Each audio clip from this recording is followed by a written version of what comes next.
ఏడుగురు జడ్జిలతో కూడిన రాజ్యాంగ ధర్మాసనం మెజారిటీ తీర్పు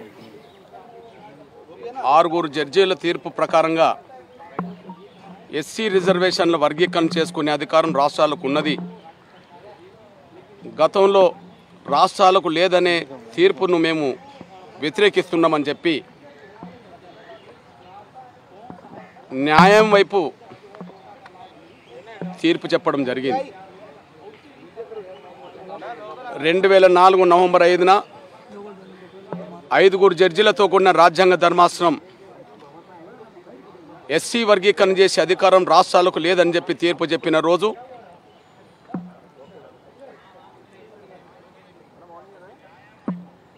అధర్మం తాత్కాలికంగా విజయం సాధించిన ఏ నాటికైనా ధర్మమే గెలుస్తుందని చెప్పి ఇదే సుప్రీంకోర్టు ఆవరణలో నవంబర్ 5, 2004న కన్నీరు కార్చుకుంటూ మేము ప్రెస్ మీట్ పెట్టడం జరిగింది బాధతో. కానీ 20 ఏళ్ళుగా మళ్ళా న్యాయం కోసం చేసిన పోరాటం, ధర్మం కోసం చేసిన పోరాటం ఇవాళ విజయం సాధించింది. ఆనాడు చెప్పాం ఏ నాటికైనా ధర్మమే గెలుస్తుంది అని.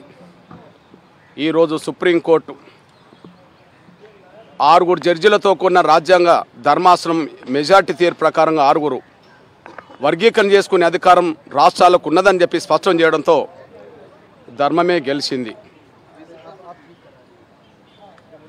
ఎంఆర్పిఎస్ ఉద్యమం 30 సంవత్సరాల నుంచి పోరాటం చేస్తున్నది వర్గీకరణ కోసం. ఈ విజయం కోసమే 30 ఏళ్ళ తపనతో కూడిన పోరాటం జరిగింది. ఒక జాతికి జరిగిన అన్యాయాన్ని సరిదిద్దడం కోసం జరిగిన పోరాటంలో, జాతిని గెలిపించుకోవడం కోసం జరిగిన పోరాటంలో ఎంతోమంది ఎంఆర్పిఎస్ నేతలు తమ ప్రాణాలను కోల్పోయారు. వారికి ఈనాటి విజయాన్ని అంకితం ఇస్తున్నాం.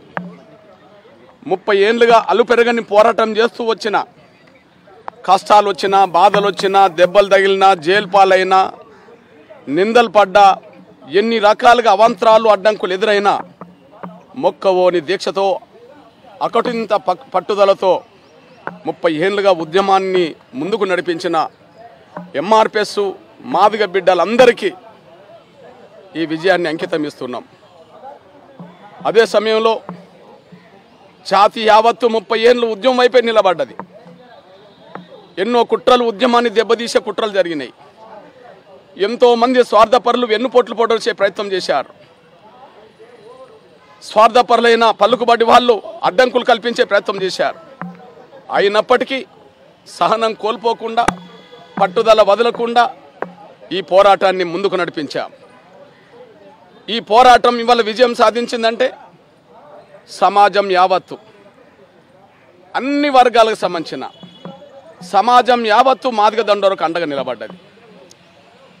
న్యాయం వైపు పోరాటం జరుగుతున్న సమయంలో, న్యాయాన్ని గెలిపించడం కోసం జరిగిన ప్రయత్నంలో మాదిగ బిడ్డలు చేస్తున్న పోరాటానికి సమాజంలో ఉండబడే అన్ని వర్గాల పెద్దలు, భిన్న రాజకీయ దృక్పథాలు కలిగిన నాయకులైన పడుతున్న వాళ్ళు కూడా ఎస్సీ వర్గీకరణ సమర్థించి ఈ విజయంలో కీలకమైన పాత్ర పోషించారు. అందువల్ల ఈరోజు ధర్మమే గెలిచింది. ఈ ధర్మం గెలవడానికి కావలసిన పోరాటంలో విలువైన ప్రాణాలు కోల్పోయిన వాళ్లకు ఈ విజయాన్ని అంకితం ఇస్తున్నాం. అకుంఠిత దీక్షతో 30 ఏళ్ళుగా పోరాటం చేస్తున్న, అలుపెరగని పోరాటం చేసిన నా కార్యకర్తలకు, ఉద్యమకారులందరికీ ఈ విజయాన్ని అంకితం ఇస్తున్నాం. అదే సమయంలో న్యాయాన్ని బతికించడం కోసం, ధర్మాన్ని బతికించడం కోసం ఎంఆర్పిఎస్కి అండగా నిలబడ్డ అన్ని వర్గాల పెద్దలందరికీ కూడా ఈ విజయాన్ని అంకితం ఇస్తున్నాం. ఈ సమాజంలో ఉండబడే అన్ని వర్గాల మద్దతు ఎంఆర్పిఎస్కు లేకపోతే 30 ఏళ్ళు ఉద్యమాన్ని నిలబెట్టుకుంటూ వచ్చేవాళ్ళం కాదు, ముందుకు సాగించే వాళ్ళం కాదు. మేము 30 ఏళ్ళుగా ఉద్యమం నిలబడి ముందుకు సాగిందంటే, అంతిమంగా ఒక విజయం సాధించిందంటే సమాజంలో ఉండబడే అన్ని వర్గాల పెద్దల, ప్రజాస్వామికవాదుల, మీడియా పెద్దలందరి సంపూర్ణ సహకారం వల్లనే ఈ విజయం సాధించాం. అందువల్ల వాళ్ళందరికీ మేము ప్రత్యేకంగా ధన్యవాదాలు చెప్తున్నాం. ఈ విజయంలో అంకితం ఇస్తున్నాం. అదే సమయంలో ఈ విజయం వల్ల న్యాయం వైపే, న్యాయ వ్యవస్థ నిలబడుతుంది అనడానికి అన్యాయం జరిగిన వర్గాల పక్షాన్ని బలంగా న్యాయ వ్యవస్థ నిలబడుతుంది అనడానికి పెద్దలు చీఫ్ జస్టిస్ గారి ఆధ్వర్యంలో ఇచ్చిన తీర్పు న్యాయాన్ని బతికించడం కోసం, పేద వర్గాలకి అండగా నిలబడడం కోసం ఇచ్చిన తీర్పుగా మేము భావిస్తున్నాం. తీర్పును ప్రకటించిన ఎస్సీ వర్గీకరణకు అనుకూలంగా తీర్పును ప్రకటించిన న్యాయమూర్తులందరికీ ప్రత్యేకంగా ధన్యవాదాలు చెప్తున్నాం. అంతేకాకుండా ఈ ప్రక్రియ వేగవంతం కావడానికి చాలామంది పెద్దల మద్దతు ఉన్నది. ఈ ప్రక్రియ ముందుకు నడిపించే ప్రయత్నంలో కేంద్ర ప్రభుత్వానికి సంబంధించిన గౌరవ ప్రధానమంత్రి గౌరవ నరేంద్ర మోడీ గారు కూడా చొరవ తీసుకున్నాడు. ఆయనకు మేము ప్రత్యేక ధన్యవాదాలు చెప్తున్నాం. అమిత్ షా గారు చొరవ తీసుకున్నాడు, ఆయనకు ధన్యవాదాలు చెప్తున్నాం. అదే సమయంలో గతంలో ఈ ప్రక్రియను ముందుకు నడిపించే ప్రయత్నంలో పెద్దలు వెంకయ్య నాయుడు గారు చొరవ తీసుకున్నాడు, ఆయనకు మేము ధన్యవాదాలు చెప్తున్నాం. ఇప్పుడున్న పరిస్థితిలో కిషన్ రెడ్డి గారు దీని భుజాన్ని వేసుకొని ముందుకు నడిపించే ప్రయత్నం చేశాడు, ఆయనకు ధన్యవాదాలు చెప్తున్నాం. అదే సమయంలో రఘునందన్ రావు నుంచి మొదలుకుంటే, సంజయ్ గారి నుంచి మొదలుకుంటే, ఈటల రాజేంద్ర గారి నుంచి మొదలుకుంటే ప్రతి ఒక్కరి పాత్ర, ప్రతి ఒక్కరి బాధ్యత కూడా ఈ విజయంలో ఉన్నది. వర్గీకరణ ఉద్యమానికి అండదండలు అందించిన ఈ 30 ఏళ్ళు ఉద్యమం నిలబడడానికి, ఈ 30 ఏళ్ళు ఉద్యమం ముందుకు సాగడానికి, అంతిమంగా విజయం సాధించడానికి అండదండలు అందించిన ప్రతి ఒక్కరికి, ప్రతి సామాజిక వర్గ పెద్దలందరికీ పేరు పేరున నేను ధన్యవాదాలు తెలియజేస్తున్నాను. ఈ విజయం మాత్రం అమరులకు, ఉద్యమకారులకు, మద్దతు ఇచ్చిన సమాజానికి అంకితం ఇస్తున్నామనే విషయం కూడా తెలియజేస్తున్నాను. ఎటువంటి ఉపయోగం కాబోతుంది ఈ వర్గీకరణతో? ఆర్డర్ ఇంప్లిమెంటేషన్ అయితే ఆదేశాలు జారీ చేశారు. ఎట్లా ఉండబోతుంది? రాష్ట్ర ప్రభుత్వం ఇంప్లిమెంట్ చేయాల్సి ఇప్పుడే చెప్పాం, వర్గీకరణ అమలు జరుగుతుంది ఆంధ్రప్రదేశ్లో. అదే సమయంలో కాంగ్రెస్ తెలంగాణలో కూడా అనివార్యంగా అమలు చేయక తప్పదు. ఎందుకంటే కాంగ్రెస్ కూడా ఒక లాయర్ను పెట్టిందని చెప్పి రేవంత్ రెడ్డి గారు వీళ్ళు చెప్తున్నారు. కాబట్టి వర్గీకరణకు అనుకూలంగా లాయర్ పెట్టినప్పుడు, వర్గీకరణకు అనుకూలంగా తీర్పు వచ్చినప్పుడు ఖచ్చితంగా దాన్ని అమలు చేయక తప్పదు. ఇది కర్ణాటకలో కూడా అమలు చేయక తప్పదు. ఒక మాట చెప్పాలంటే రిజర్వేషన్ల సిస్టమే రెండో అడుగు వేయబోతుంది. దాదాపు స్వాతంత్రం వచ్చిన కాంచి, రాజ్యాంగం వచ్చిన కాంచి ఉమ్మడి రిజర్వేషన్ల విధానమే ఉన్నది. దానివల్ల అందుకున్న వాళ్ళకే రిజర్వేషన్ల ఫలాలు అందినాయి, అందుకున్న కులాలకే రిజర్వేషన్ల ఫలాలు అందినాయి.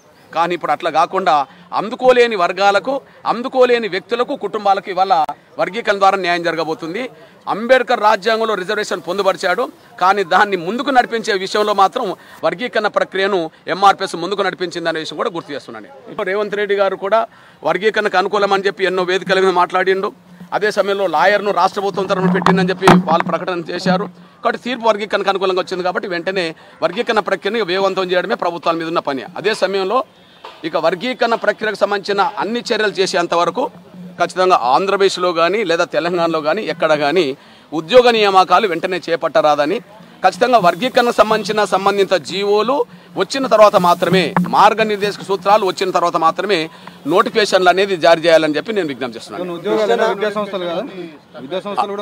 ఖచ్చితంగా ఇప్పుడు విద్యా సంవత్సరం అంటే ఆటోమేటిక్గా విద్యా సంవత్సరం మొదలైనట్టే కదా. కాబట్టి ఏదైతే విద్యా సంస్థలు ఇంకా ప్రారంభం కాలేదో వాటిని అమలు చేయక తప్పదు. అమలు జరిగిన దాని గురించి కాదు, కానీ అమలు జరగాల్సిన చోట మాత్రం అమలు చేయాల్సిందే. నేను అప్పీల్ చేస్తున్నా. నేను ఇప్పుడు నోటిఫికేషన్లను కూడా సరి చేసుకోవాల్సిన అవసరం ఉన్నది. ఎందుకంటే 30 ఏళ్ళ పోరాటం, అన్యాయం జరిగింది అనేది న్యాయ వ్యవస్థ కూడా అంగీకరించింది కనుక మళ్ళీ వర్గీకరణ ప్రక్రియను వెంటనే అమలు చేయకపోతే మరి న్యాయాన్ని మళ్ళీ అమలు చేసినట్టు కాకుండా పోతుంది, మళ్ళీ మాకు అన్యాయం జరుగుతుంది. కాబట్టి నోటిఫికేషన్లను కూడా అవసరం కూడా వెనుకకు తీసుకొని మళ్ళీ రీనోటిఫికేషన్లు కూడా ఇచ్చి వర్గీకరణ ద్వారానే రీనోటిఫికేషన్ ఇవ్వాలని చెప్పి నేను అప్పీల్ చేస్తున్నాను. ఏమండి, ఒక డాటా ఆధారంగా చేయాలి, మీరు ఇష్టం ఉన్నట్టు రాజకీయాలకు అనుగుణంగా చేయదని ఈరోజు కోర్టు చెప్పింది స్పష్టంగా. అదే చెప్తున్నాను, నిన్నటి వరకు ఇష్టానుసారంగా చేసింది కాబట్టి మాకు అన్యాయం జరిగింది. డాటా పరంగా చేస్తే మాకు న్యాయం జరుగుతుంది. ఎందుకంటే ఎస్సీ వర్గీకరణ జరగాలని చెప్పి ఉషామేరా కమిషన్ చెప్పింది, ఆ డాటా ఉన్నది. రామచంద్రాజు కమిషన్ చెప్పింది, ఆ డాటా ఉన్నది. అంతకుముందు లోకూర్ కమిషన్ చెప్పింది, ఆ డాటా ఉన్నది. ఏదైనా సరే అన్యాయం జరిగిన వర్గాలకు న్యాయం జరగాలంటే డాటాను ముందు పెట్టుకొని చేయాలనే మేము చెప్తున్నాం. సుప్రీంకోర్టు కూడా అదే చెప్పింది. అంటే జనాభా ప్రాతిపదికన జరుగుతుందా ఇది? అవసరం లేదు. ఇప్పుడు ఎస్సీ ఎస్టీలకు సంబంధించిన విషయంలో జనాభా లెక్కలు ఎప్పటికప్పుడు అందుబాటులోనే ఉన్నాయి. అది 2011 అయినా 2021 అయినా 10 ఏళ్ళకు ఒకసారి ఎస్సీ ఎస్టీలకు సంబంధించిన జనాభా అందుబాటులో ప్రభుత్వాలకు ఉంటుంది. ఒక అందుబాటులో లేనిది ఏంటంటే బీసీకి సంబంధించిన జనాభా అందుబాటులో లేదు కాబట్టి బీసీ కులగణన జరగాలనే డిమాండ్లు వచ్చినాయి. ఎస్సీ ఎస్టీలకు జనాభా ఉంది కాబట్టి ఆ డిమాండ్ ఇక్కడ లేదు, దానికి అనుగుణంగానే జరుగుతుందని మేము ఆశిస్తున్నాం. కృతజ్ఞతా సభ ఎప్పుడు పెట్టబోతున్నారు కృష్ణ? ఖచ్చితంగా తీర్పు వచ్చింది, పెద్దలందరినీ కలిసి వాళ్ళకు నేను ధన్యవాదాలు చెప్పే ప్రక్రియ కూడా ఇక్కడ 1-2 రోజులు ఉండి కొనసాగించాల్సి వస్తుంది.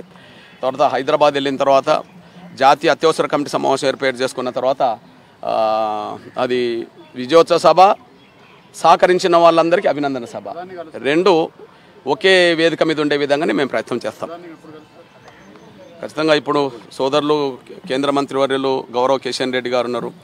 ఆయన ఈ విషయంలో ఎంత చొరవ తీసుకున్నాడో మీ అందరికీ తెలుసు. ప్రధానమంత్రి గారిని తీసుకురావడంలో కానీ, అమిత్ షా గారిని తీసుకురావడంలో కానీ, వర్గీకరణ ప్రక్రియను ముందుకు నడిపించే విషయంలో ఒక కమిటీ ఏర్పాటు చేసే విషయంలో కానీ, ఆ ప్రక్రియను ముందుకు నడిపించే విషయంలో సోదరుడు కిషన్ రెడ్డి గారు చొరవ తీసుకున్నాడు, సంజయ్ గారు కూడా చొరవ తీసుకున్నారు. ఒక మాట చెప్పాలంటే ఇప్పుడు నా పక్కన ఉండబడే మా రఘునందరావు అన్నతో పాటు తెలంగాణ ఆంధ్రప్రదేశ్ సంబంధం లేకుండా, కర్ణాటక సంబంధం లేకుండా దక్షిణాది రాష్ట్రంలో బీజేపీ పెద్దలందరూ వర్గీకరణకు సంపూర్ణ సహకారం అందించి వాళ్ళ బాధ్యత చేపట్టారు కాబట్టి వాళ్ళు ముందుకు నడిపించారు కాబట్టి ఈ దశకు వచ్చిందని మేము భావిస్తున్నాం. ఇప్పుడు వాళ్ళందరికీ ధన్యవాదాలు. మీ దాంట్లోనే ఒక వర్గం దీన్ని వ్యతిరేకిస్తూ వచ్చింది.